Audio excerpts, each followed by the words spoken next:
Hey guys, so this is my Rosa 2 mana deep dive. I've been doing a sort of a play along build diary for the last 2 weeks since the season started, and this is sort of like a compilation of all of the knowledge that I've gained since the start of that. Obviously not an expert, this is only my second season, but I thought I'd put it all into one big video, timestamp it in the description, just so if you have issues in the future playing this build, assuming it survives till next season, you can refer back to it and just see what I say about it. So I will start by saying a quick thank you. I don't make a habit of checking the views on these videos, but I did see, I mean, it's small in the grand scheme of things, but I genuinely thought when I uploaded the first one, it would just be me watching it back next season to see what I'd done last season. So just want to say a quick thanks to that. I'd be doing myself a disservice if I didn't. So there's that. Also quickly mention upcoming plans. I'm right now on SS 20, which is my end season goal, just to get the extra cube Pactspirit. So once that is done, that will be me done for the season. It is due to be done in the next couple of days, so we'll be ending a little bit early so I can look at PoE League stuff. And then I will be doing a similar series for the new PoE League, which will be in about a week's time. So that is upcoming plans. I will quickly shill the Discord too.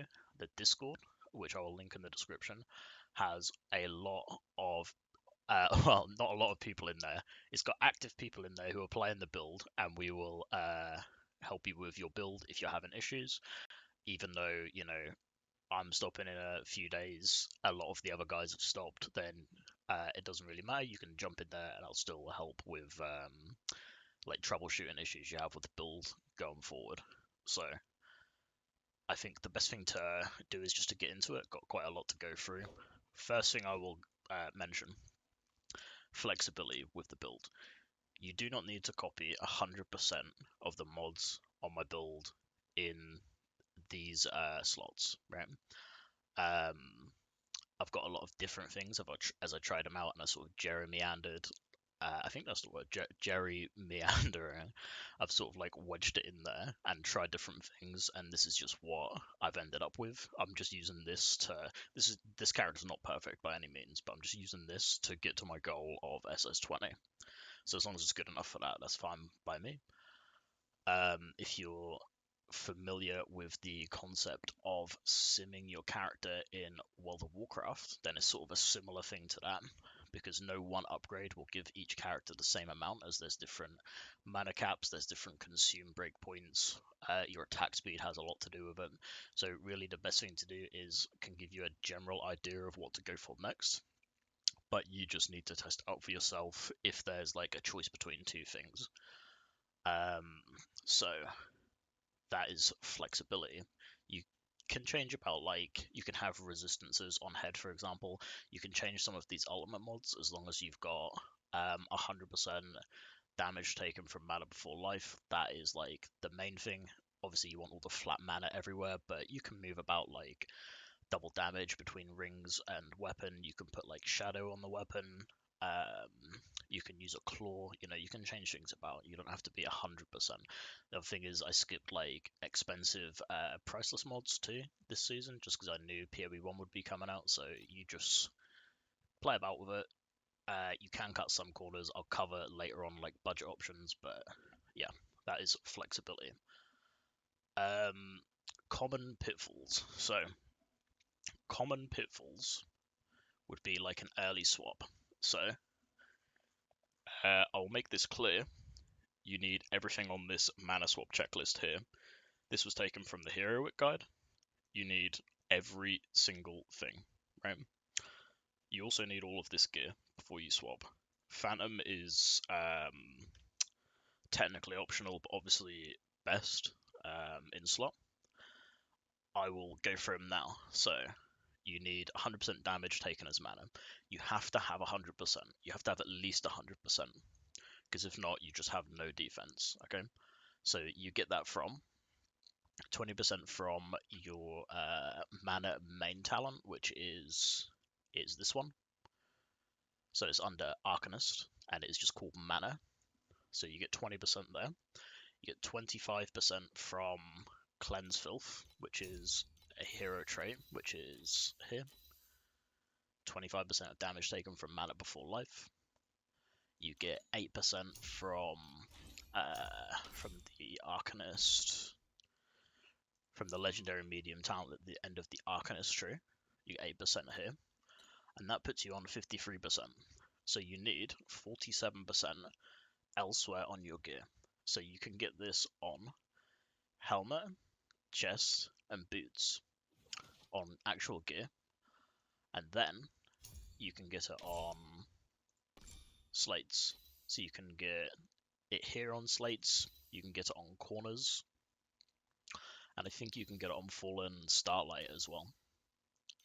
So that is where you can reach 100%. So keep an eye on it, because as you upgrade these rolls, for example, today I went from 12% on my head to 19%, which meant that I could drop it on a slate. And I dropped it on a slate and picked up an extra affix there.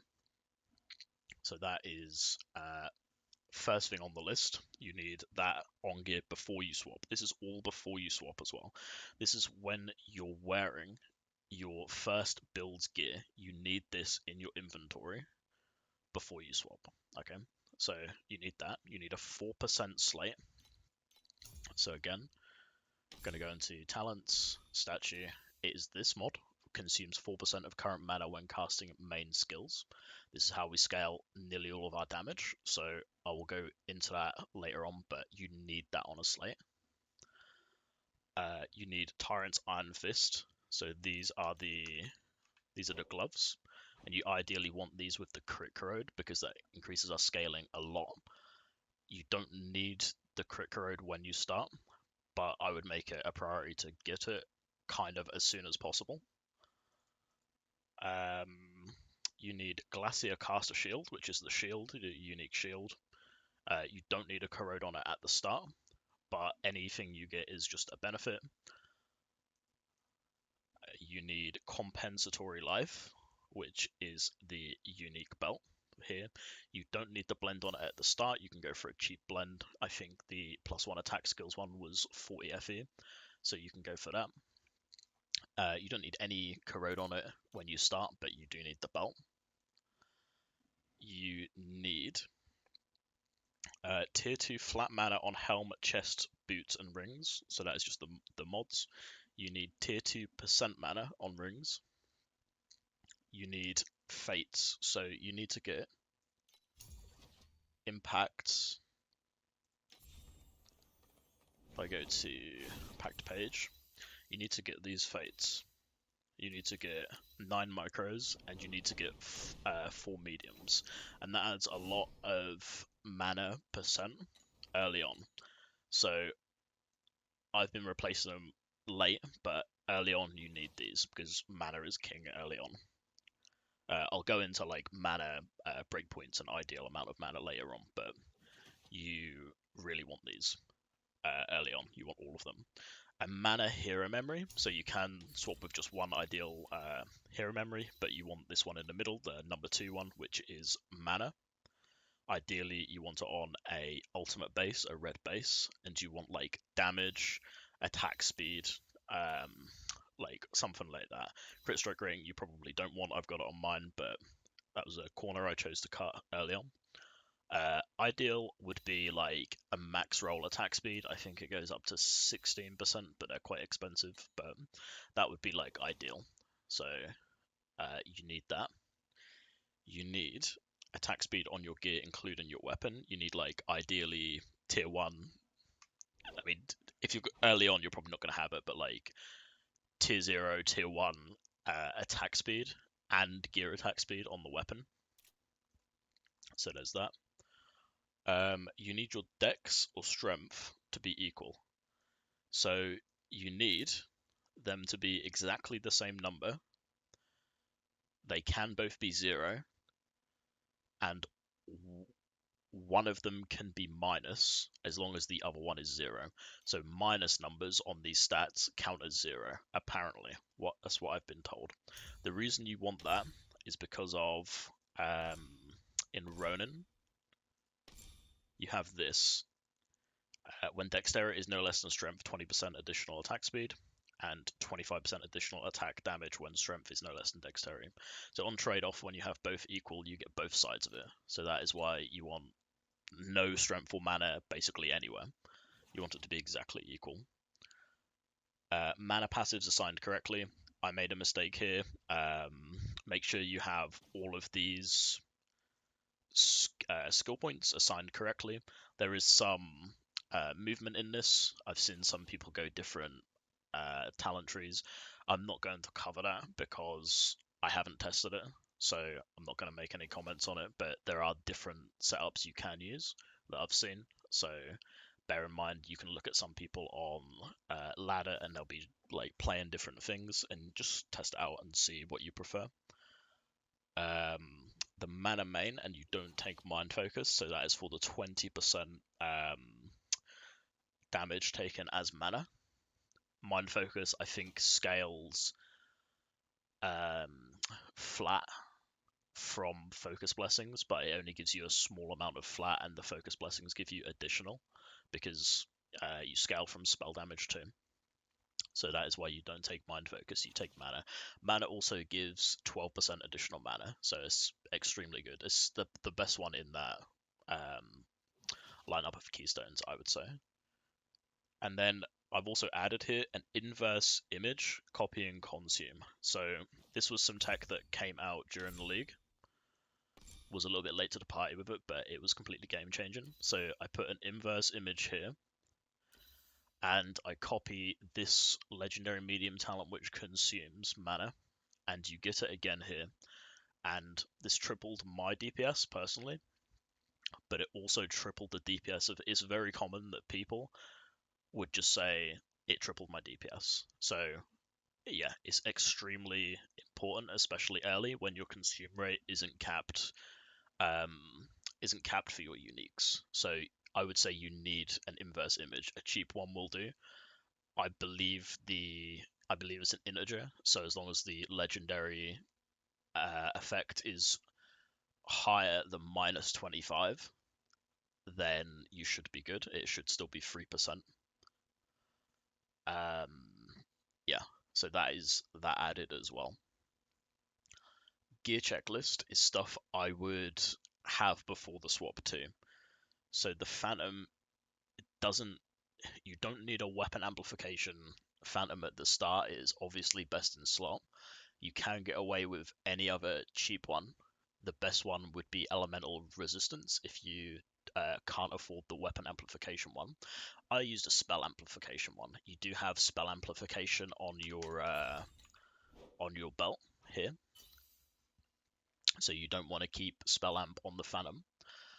But yeah, that's what I went for to begin with, because the other mods on the Phantom, the max mana, the percent max mana, and the +1 main skill level on Sealed Life are, to me, I think they're worth using even if you're losing the aura.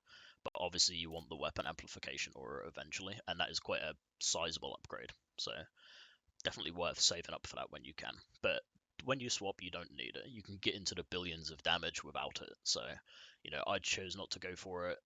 Plenty of people in my Discord chose not to go for it and transition into it later.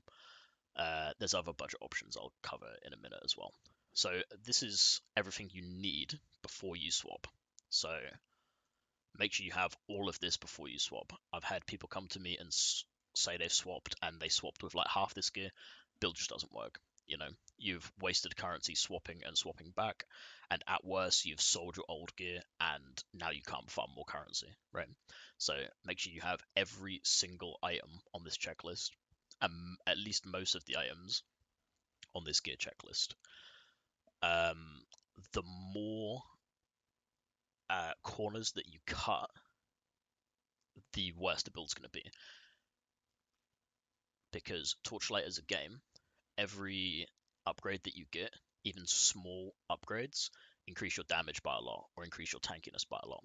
So the reverse is also true. When you cut every corner that you cut, it reduces your damage by a lot.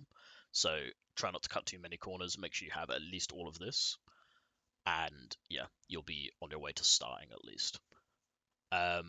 So I'm going to go into budget options. So the total entry point for me, so this was what I had going into having the build set up. If you look at my day 4 video, this cost me around 3k. I know it says 2378, but this was about 3k because I didn't include the currency that it costs to roll the gear. I didn't include the currency it costs to roll the affixes on the rares. So going into day 4, this is what it cost me: 3k FE on day 4 of the league. I got that by boss rushing. You can get it by any league mechanic, whatever, like any currency strat. You can make a few k on day 3 or 4. This was very low DPS, but tanky. It was very tanky compared to the build I was playing before, which was just Frostbite.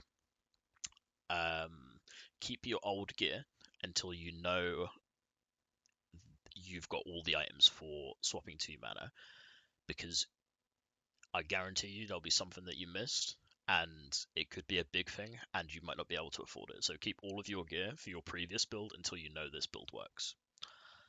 So, touched on Phantom a minute ago, but the question I get asked probably the most when it comes to like budget options is Phantom. You can take a different aura. You can go Elemental Resist is the best out of the bunch. All the other ones are completely useless, but you could just go for the cheapest one if there's a price difference between Elemental Resist and the other ones. Other neck budget options are Illusory Ocean Silk, Chili. So I'll quickly type this in and show you. It's on Trade House. Believe it's one of the items I searched for a minute ago. No, never mind. I had to look up the name of it because I couldn't remember. So it would be this with a max mana roll, and then you obviously wouldn't take Biting Cold on your skills while you use this, and it gives you a focus blessing, and it gives you a little bit of flat, but the flat doesn't matter. So this is a budget option. These are, you can see, like 5 to 10 FE. Other budget option for me would be Mourner's Shadow. So this gives you an additional shadow and extra shadow damage and a little bit of lightning resist. So those are 2 budget options you could use before you get your weapon amplification Phantom. Yeah, and like I mentioned, just remember that every corner you cut, so for example, if you're cutting corners on the priceless gear like I did, I got a lot of like bad priceless gear, right? I got like resistances on these. You can get like much better on these. You can get hasten, I believe, on boots. Like, it will cost you a lot more. They are a lot better. I'm someone who I like playing the build in a league early and just playing it the entire way through and just min-maxing it from the start. So for me, I wanted to swap early. So that is why I chose to go into like a very low entry point, very scuffed version of the build, because I just like playing. I like leveling as the build if I can. Like, I leveled as Frostbite because I knew it was going to be similar, obviously, to endgame version. And yeah, that's why I chose to do it. You might choose to farm up on a different build and then come in at a higher price point, but this is what I chose to do, and what I do choose to do in leagues too. So, moving on to Pactspirits. So, these are the Pactspirits I'm using at the minute: Valkyrie's Night Patrol, Dreamweaver, Fog Scorpion. I did swap from Azure Gunslinger because I don't need the crit strike, I don't need the attack speed anymore, so I went for Dreamweaver instead.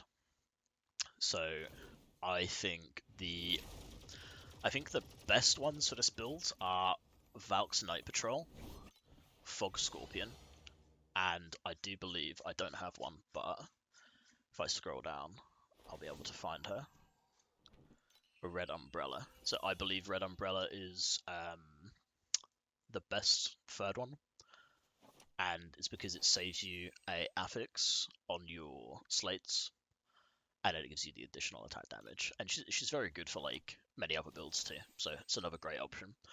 Other options which are good but not like as good, I would say, as those ones are as your gunslinger, which gives, you know, attack damage, crit, attack speed. This is what I usually use, but I constantly change things just to see how damage is. Dreamweaver was a little bit more damage. Dreamweaver is another option, and Poisoned Omen. So Poisoned Omen activates second curse if you get it on rings and you don't have the chess mod. If you yeah, it just gives you access to a second curse basically, so this can be another option you can use. Other options are like leveled up purple guys. This one at level 3 was basically the same as Azure Gunslinger for me at level 1, because Azure's Pactspirit effect is all to do with movement skill, so this is good while you're clearing, but not as good while you're bossing. And obviously I'm looking at SS20, so that's like the main reason I swapped from that. And then other options which are more niche would be like Anthem to protect your XP. I believe Warbler does something similar, XP bonus. So you would use these while you're leveling when you're doing like content that you're way over the damage limit for. And also Death's Cavalry or Hell Cavalry. It gives you minus damage taken. So this is a tanky option. So they're more niche options for Pactspirits. Okay, so next up, I'm going to go into mana cap and consume cap. So this is quite a big topic, but quite important. So consume pool. So on these items, you'll see they say they do an effect for every X mana consumed recently. So recently is the last 4 seconds. So each 4 seconds is the amount of mana in your pool which you have consumed, not spent, consumed. It has to specifically be consumed.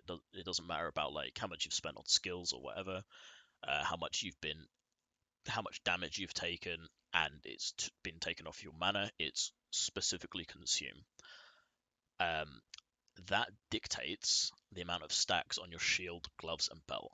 So this number is actually wildly different from last season, which was season 9, because of the additional source of consume that's been added to the build from the inverse image, which is here. So you can see we have an additional source now of consume. So that is just copying this talent. And because of that, it has made it a lot easier to hit like the breakpoints in the build of consume. So the belt. So I'm just going to go through these items one by one and explain how much you need to consume to actually max these out. So the belt is the smallest one. So the belt is the second number on the spell damage line divided by, it's the second number on the spell damage line divided by the first one times 100. So it's 432 divided by 8, which I'll bring up a calculator, one I prepared earlier. So 432 divided by 8 is 54. Times 100 is 5400. It's times 100 because it's per 100 mana consumed. So to max the 432% spell damage on my belt, I need to consume 5400 mana every 4 seconds, which is extremely easy to hit. You will likely be hitting this in entry level gear. I would be extremely surprised if you didn't hit this in entry level gear. This is like extremely easy to hit. Like you'll see compared to the other ones. So shield is the mana consumed number times 200. So it is, for me, it's 1011 times 200, which is the maximum amount of stacks. So 1011 times 200. So it's 202,200 to cap flat from my shield. I need to have in my consume pool at all times. So I need to consume 202,000 every 4 seconds. Gloves are technically uncapped on the crit damage, and the crit rating is obviously capped to 100%. Typically, because this is with a good corrode, this is why the corrode is important. With a good corrode, you will hit crit cap roughly about the same time as you hit this flat damage cap, right? So at 100% crit, you are only getting scaling from the crit damage component. So every 700 mana that you consume extra every 4 seconds is only giving you 5% crit damage, which is fine and it's good to get it incidentally, but it doesn't give you any more additional flat. It doesn't give you any more additional spell damage because we're way past those caps.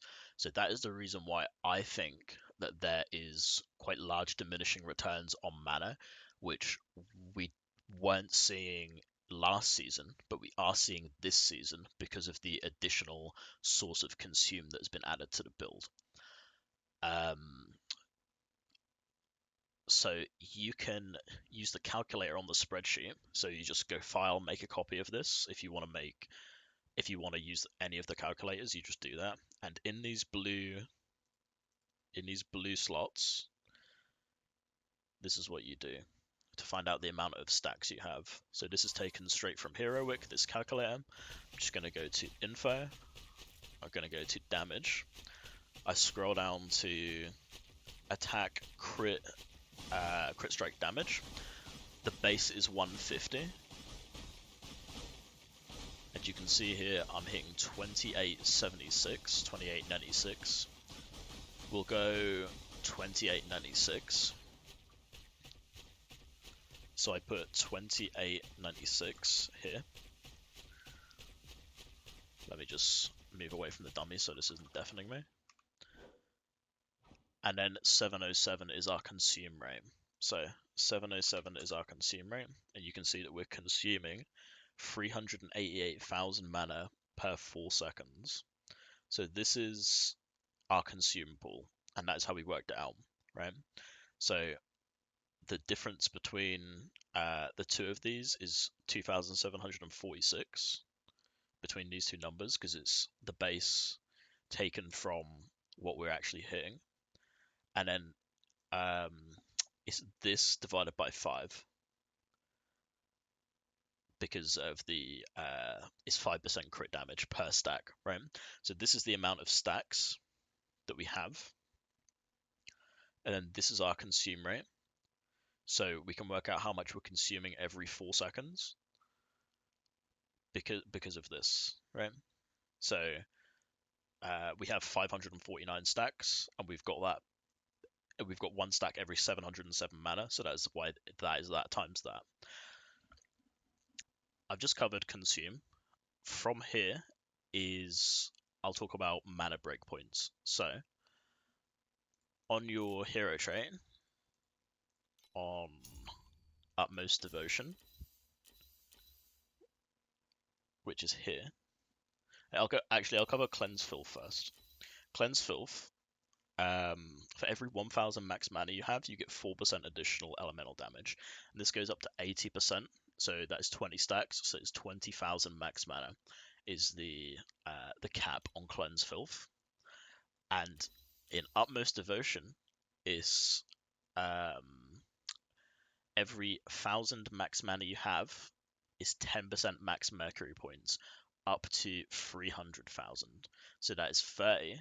So the cap on this is 30k.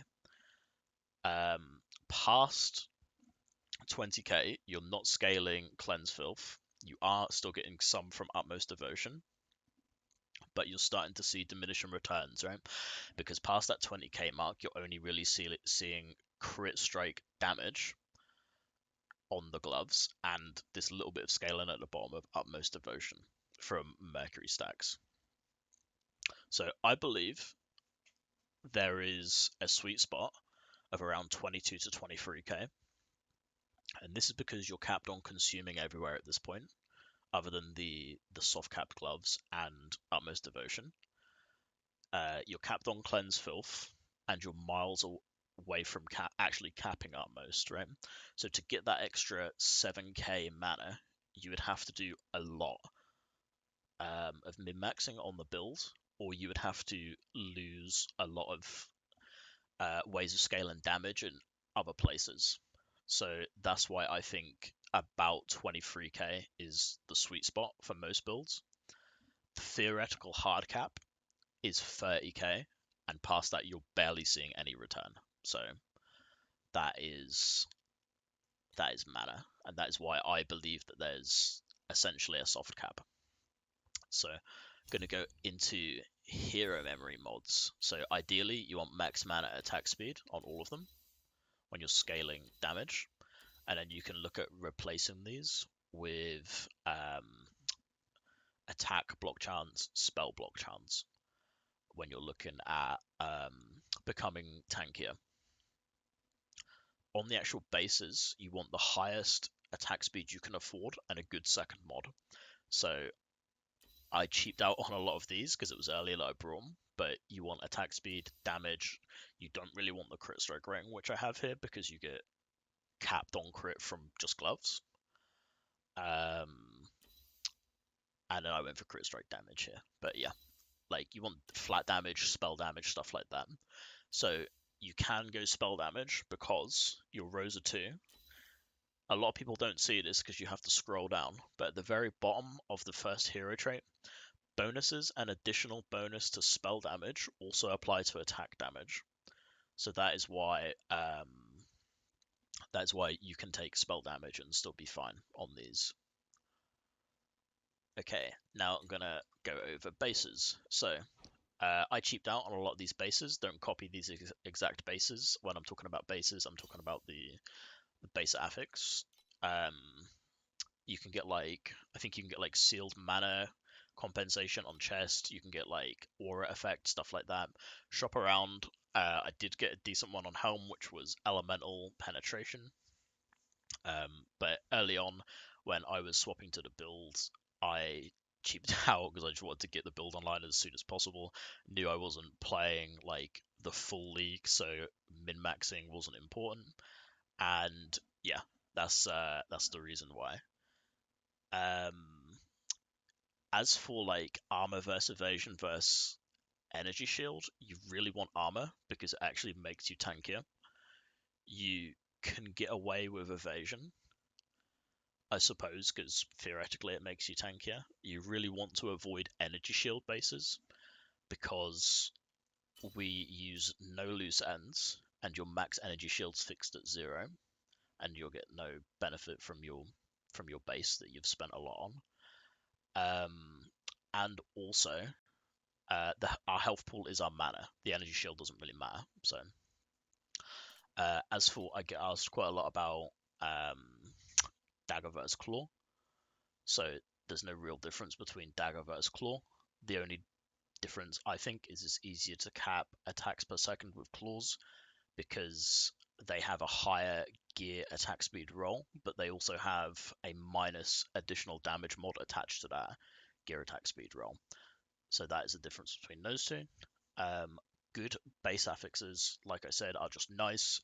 The one I wouldn't cheap out on is the shadow quantity on your dagger or your claw, whichever one you choose. So don't cut a corner there, but the other ones, depending on how long you're going to play, how far you want to min-max, you can cut the corners on those ones. So actual affixes on the gear, obviously damage taken from mana before life is important to be capped. So you want that capped between the 3 pieces that you can get it on. Outside of this, you want resistances, but you can kind of skip them till later. I've seen a lot of people skip them just because of how innately tanky Rosa is for general gameplay. You can skip them until later when you're really looking to become tanky. You want max mana on basically everything, so you can see every place I can get it, I've got tier 0 max mana. You want all the percent manas you can get, so they're mainly on rings. You want attack speed. You especially want attack speed on your weapon. Flat doesn't matter because you're getting so much flat from your shield. Chest. So you really have a choice with the chest. Um, if you hit a good damage taken as mana roll, you can keep it on the chest. Um, when I was rolling it, I actually hit +1 curses, so I've been playing about with that. I'm testing a different setup where it's about the same damage without the second curse, so I might actually just be looking at changing this. But you can use +1 curses, you can use sealed mana res or effect on the suffix on the chest. It's all flexible as I covered before. Weapon, so like I said, you really want to avoid flat. You can go shadows instead of this chance of double damage roll at the bottom. I hit the double damage roll when I didn't have it on the rings, so I just chose to keep it for now and stop rolling to hit shadows, but ideally you'd want double damage on the rings and then shadows on the weapon instead. Sequences on the dagger, you want cold pen, attack speed, or additional damage on crit. If you hit crit rating, you can take it because sequence is just like so annoying, right? So if you hit crit rating and you're under crit cap, under the 100% for the consume rate, then just you can take that for now and then just roll another one later on. Okay, nightmares or dreams. So this is nightmare affixes. So I'd take them on rings. I've got cold infiltration. I've got adds 20% of fizz to cold. And I think ideally you want a curse on one of these two. So you want, instead of cold infiltration, you want timid, or you want biting cold. And then with your additional source of curse, like on chest, that's when you use your 2 curses and it's not taking up a skill slot, so you can take a defensive option or even more damage if that's the way you want to go. Another option is mitigation on the chest, and you would do this from +3 max fortitude stacks, which just gives you 15% DR, I believe. Check that you don't have like dex or strength anywhere on these nightmare nodes, because if, for example, I've got 5 of each, if I got minus dexterity on one of these rolls, my strength and dex would then be unbalanced, right? So just check you're not getting screwed over on those. Aim for the ones that are irrelevant for the build, like life, attack crit rating, or the minion mods on the nightmares. Corrodes. So corrodes on uniques and important rolls. So I think the biggest corrode on the build is the crit strike rate and crit strike damage one. Lower is better. I showed you the example earlier. Other than this, I think int is better than max mana, because if we look at int here, it actually gives additional skill damage. And like I covered before, I think there's a soft cap to mana. So it doesn't really matter about getting that extra mana past a certain point. Next up, I'll go with Phantom. The other ones are fine too, right? Like if you hit max mana or is cheaper than int, that's fine too.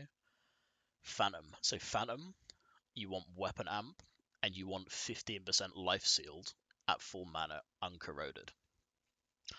Now, this is the lower, the better. So I actually wrote a table out here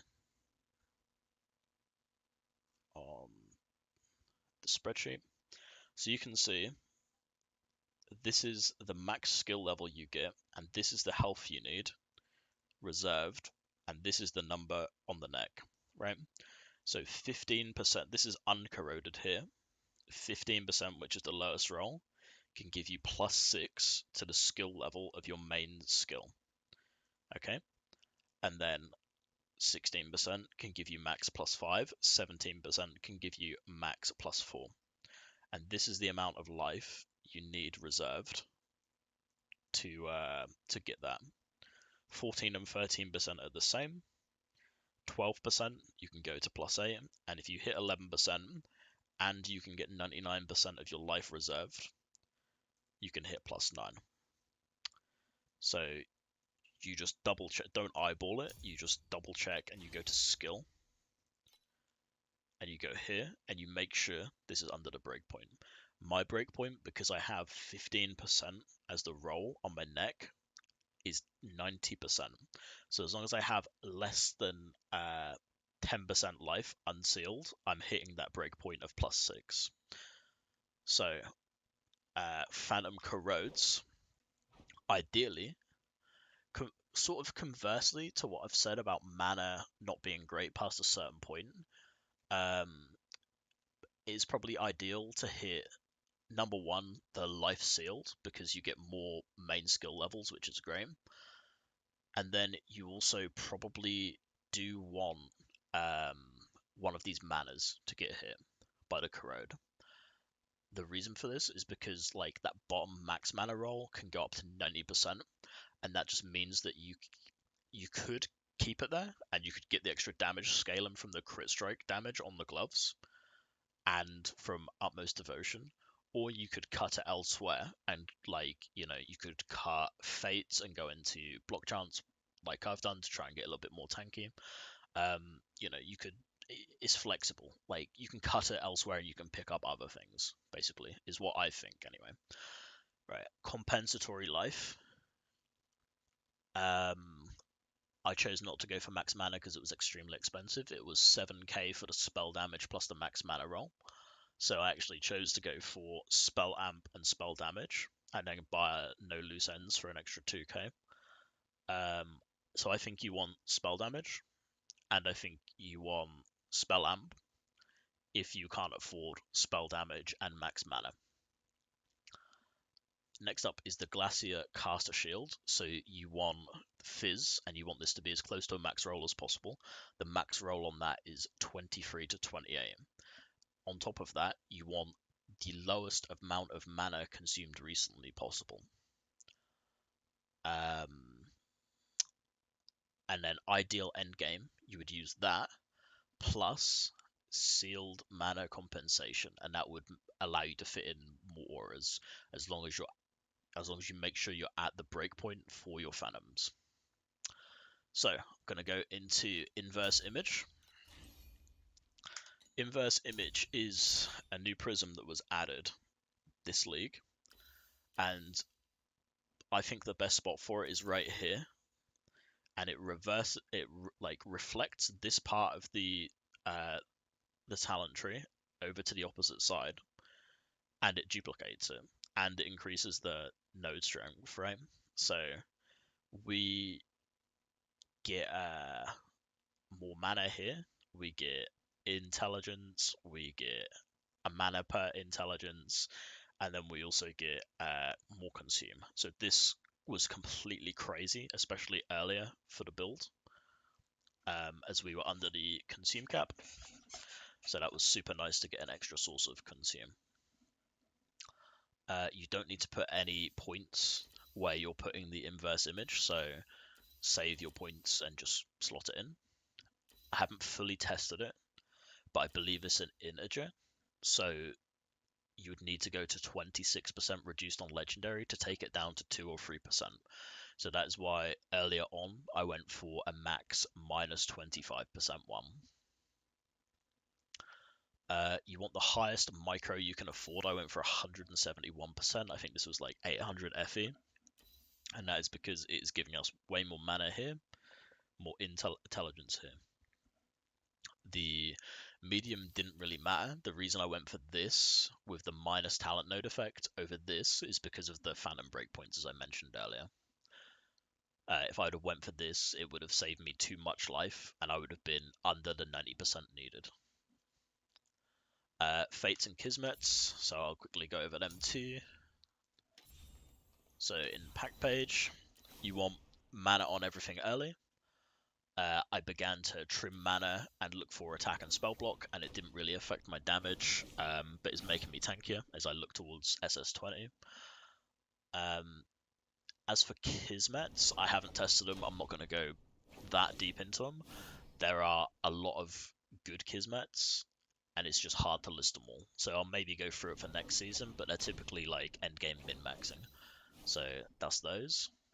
So as mentioned before, balancing strength and dexterity, you need to do that for trade-off, and trade-off is either found on the talent tree under Ronin, It's here, and this is what it does.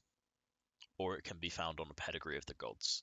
So if you have like falling leaves on your Pedigree like I do, you come out of falling leaves, go into trade off. If you have trade off, then you go into falling leaves. It can be minus, like from a nightmare affix, as long as the other one is 0. Basically, if it's minus, it counts as 0. The next thing I'm going to cover is attack range. So you'll see, let me just build my stacks back up. So you'll see here, I'm hitting damage cap.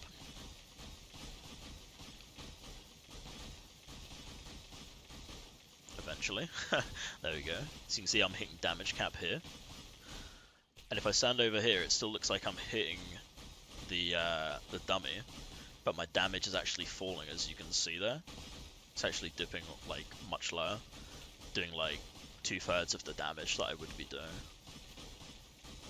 So the reason why is because we are a melee build. So you can see if I can move my Rock Magus or my Lightning Magus. So that like lightning blade in front of me is where the damage is happening, right? We are a melee build. And what you were seeing here, if I can turn him on, what you're seeing here, you can actually see that the Frostblade isn't hitting. It's all shadows and projectiles. So you can see I'm 3.5 trill here, and I go in and I skyrocket, right?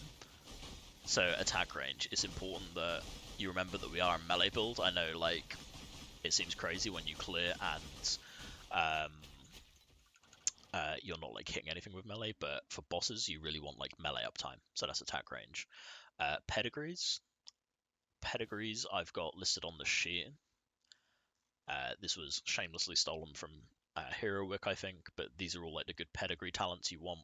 There are others. There's I think it's poisoned relief or something relief, which gives like minus additional damage taken on low life. I think ideally you want one aggressive pedigree keystone and one defensive one.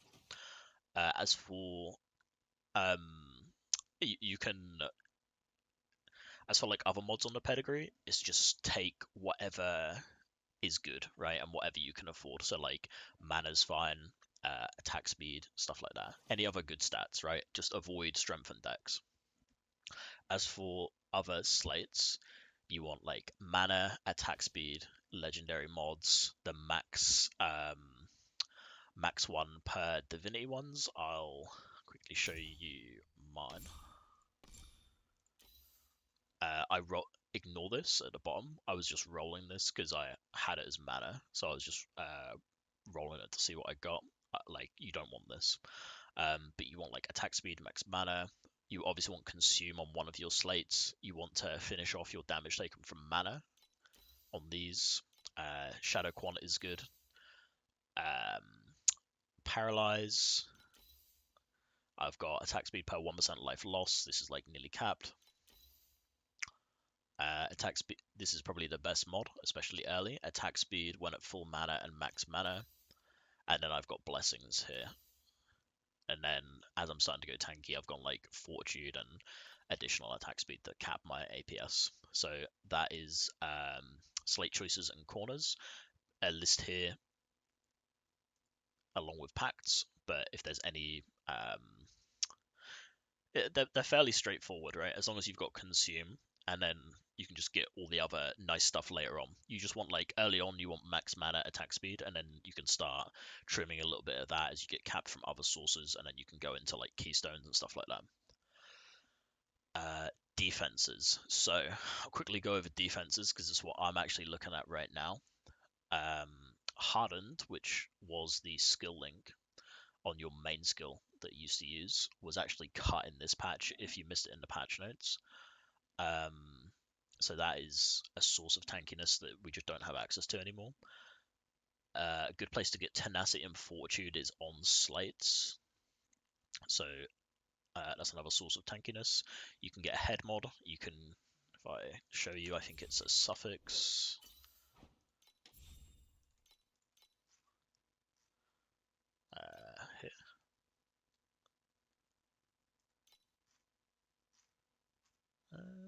Where is it?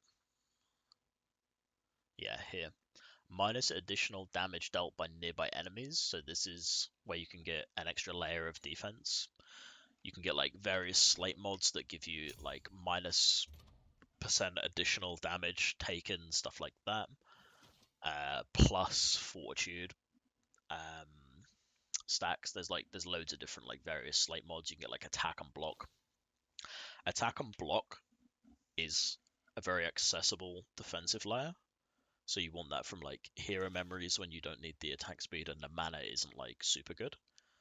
And block ratio. So block ratio you can get from like defensiveness, the keystone on Pedigree, but they're super expensive if you take them with like trade off or something like that. Another option where you get an awful lot of defensiveness is in your skills. So I'm not in them right now, but it would be like defensive barrier, a res cry, and then potentially like stone skin, frost shield, depending on what you want. But it's likely defensive barrier or res cry. Okay, while I'm here, I'm going to go into links on the main skill and all the other skills, but I'll like talk about the main skill first. So I've seen some people use activation medium motionless. So what this does is it will just automatically trigger your skill when you walk past, but it has a lower damage modifier compared to any other link. So it turns it into like a lazy build style, and some people like that and like the relaxedness of it. I prefer to do the most damage I can, right? So I personally don't use activation medium motionless, but if you're playing on like phone or tablet or whatever, if it's like good, right? So just it's dealer's choice. You'll do a little bit less damage, but it's way simpler to play. I don't find it too taxing just to hold down right click, so that's why I use that. Um, I will mention the Frostbite Ice Vision Noble. This is good, but don't level it till later because you don't get that much additional from it for the costs that it is to level up. I chose to go crit strike damage increase here instead of haunt because it was more damage for me. I just tested it on dummy. You'll have to test it yourself and just see if it's better for you or not. So that's like the main skill links. Ice Bond, I think these are best. Activation Medium Sentry gives it the best uptime. The problem with Ice Bond is it does have downtime. You really need to get the boss into the beam, and it's just not always in the beam. So Ice Bond is strong, but kind of annoying on bosses that it's just not on. Bull's Rage is another option, but the same issue. It has downtime. Um, it doesn't like always come off when it goes on cooldown, like due to prep for some reason. Another thing to mention is the Bull's Rage bug. So a lot of people have been saying, I can't use Bull's Rage because I don't have the life, and it's coming up with an error in the middle of the screen. Well, check your buff bar because it is actually going off. It is just like some weird visual bug that is grayed out in your skill bar. It is still going off. Like, I covered it a couple of times. You can go back, you can check one of my older diaries, and you can see when I'm on the target dummy that it is actually going off, even though it is crossed out in my skills. So that's Bull's Rage and the bug. Curses. So curse you want biting cold or timid, depending on what you hit on your ring from the dream affix. Right now I'm using Mana Boil. I was just testing stuff out. You can see I just slotted this in instead of timid because I've still got Terrain of Malice there. And yeah, I was just testing things out. But Mana Ball is another option, but um, I've seen some people use it. I don't know what to think personally. It's about the same damage as Timid for me, and then I can reroll the +1 curse on chest, so there's that. Mana Boil is an option. Obviously, with better links, I think you would go effect. You'd go like Well Fought Battle. So that is Mana Boil. Defensive options. Defensive options are going to be like Delayed Pain and Defensive Barrier. So, you take off Mana Boil and put on defensive buffer or delayed pain.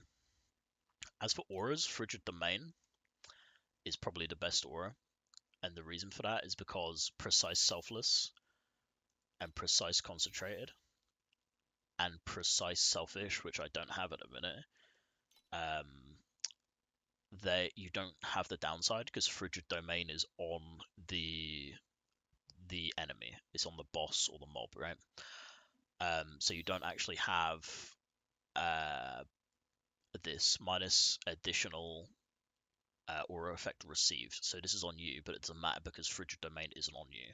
It's similar to Pride Blessing tech that was in PoE a few leagues ago, if you are familiar with that. So I think Frigid Domain is best one, especially once you get access to these two, and then third one being Selfish. Cruelty is another good option. Precise Cruelty is cheap and another good option. As for the second one, to get you down, because seal conversion increases the amount needed above 50% on Frigid Domain, you're going to have to use a cheaper aura, so it's most likely going to be Thundermagus. I don't actually have this activated properly, but as I said, I was testing things out, so yeah, don't hold that against me. Yeah, Thundermagus, Ice Focus, another good option if you don't need the attack speed from Thundermagus. And then other options could be like Steadfast, Fearless, Nimbleness, Elemental Resistance for defensive options. And then, like, if you need another one to get under your Phantom Breakpoint, you could look at like Swiftness or potentially Rock Magus for getting down under that Phantom Breakpoint. You really want like as much life sealed as possible. Okay, on to one of the last things to talk about is Lego Prisms. So if I go to Prism, the only one I've seen being used, and I haven't tested any of these at all, so one of these could turn out to be extremely good, but the only one I've seen being used is Crushing Blast, and you can see Crushing Blast gives Explode, and it also gives 50% additional damage when only elites are within 10 meters, and that works for bosses too. The opportunity cost of this I don't think is worth it, to be honest with you.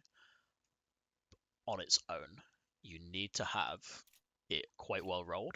So the thing about legendary prisms is that they can have free mods, right? So I think you actually lose a little bit of damage by just swapping Crushing Blast for like Falling Leaves or whatever you would replace Crushing Blast with, because you also lose the 20% that you get on the purple non-legendary prism. But you do gain this line when activating like 2 legendary medium talent within the area, gains a stack of fortune, right? But like that is rolled, so you can see points can be allocated to micros 2 additional times, could be good. Attack aggression, frail, you can see like all these options. You would just, all legendary medium can ignore prerequisite point requirements, and it expands to 4x3. You would just have to play about with these, and yeah, it could be that they're actually very good. But running the numbers, if I was to slot one of those in, I'm not even sure Crushing Blast can go in Ronin, but just for example, because it overwrites um, the Keystone, I lose the 20% additional attack damage from this Ethereal Prism, but I also would lose like 40% additional attack damage if I was in Fallen Leaves here. So right now this is giving 60%, because this doesn't really matter for our build, because none of our damage comes from the weapon. And you would gain 50% from Crushing Blast. So really you're weighing up like 10% additional max damage against that third legendary affix line. So lastly, I'm just going to mention some advanced troubleshooting. So 2 issues that came to mind that could be bricking your build. So when I was rolling my weapon, I rolled Shadow Quant +1 and projectiles -1. And the projectile quant being -1 was about a 15% damage loss at the time. That's probably changed and it's probably come down since then, but beware that that was actually decreasing my damage quite a lot. And the other thing to mention is activation medium energy shield. So if you don't have no loose ends and you're on target dummy, your energy shield might be going up.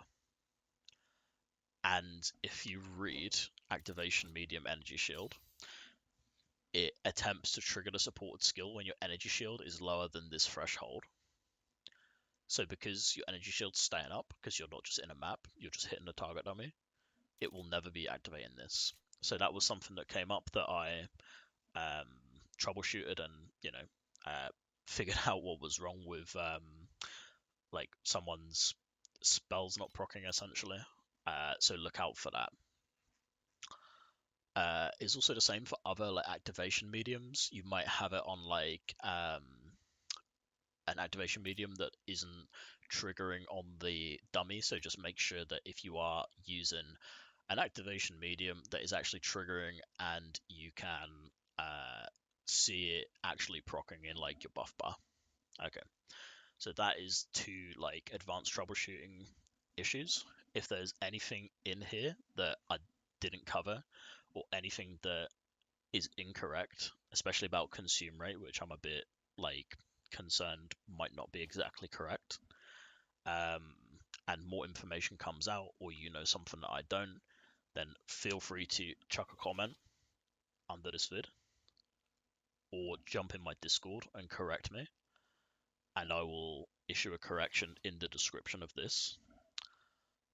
Um, because I'm very big on the idea that if someone's like getting advice from you, then you sort of owe it to them to correct it when possible if it's incorrect. So if there's anything incorrect, poke me, contact me on Discord, chuck it in the comments under here. Join the Discord for any more troubleshooting you need or any more build advice. Plenty of people in there playing Rosa 2 that can help, including myself. I'll always be active, even though I'm about to finish playing the league over the next couple of days.